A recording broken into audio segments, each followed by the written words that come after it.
Guys just 2 तासामध्ये होतं आमच्या ताईचं लग्न आणि 2 तासाच्या आत एवढं सगळं होईल कोणाला वाटलं पण नव्हतं. दिवसभर एवढा ऊन बिन सगळा होता आणि अचानक संध्याकाळी 4च्या दरम्यान एवढा वादळ वारा सुटला की सगळ्यांचं मांडव उद्ध्वस्त केलं. मला सगळ्यांना वाटलं की वादळ वारा आला तर सगळं शांत होईल, ढग बिग एकदम स्वच्छ क्लिअर दिसत होतं.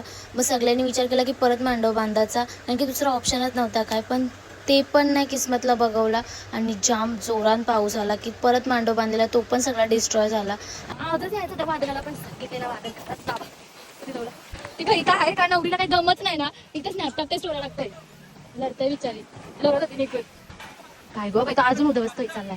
बट ॲटलिस्ट लास्ट मोमेंटला थँक गॉड, कारण की लास्ट मोमेंटला परत मांडवला का काही नीट मांडव बांधला, म्हणजे जसं पाहिजे होता तसा नाही पण त्यांनी कमी वेळामध्ये जाम भारी मांडव बांधला. आणि मी लास्टला क्लिप्सच घ्यायला विसरलो आणि ताई आणि दादाचं लग्न जाम मस्त झाला. सो हे 7चा व्लॉग इथपर्यंतच. भेटूया नेक्स्ट व्लॉगमध्ये. Till then bye, take care, love you all.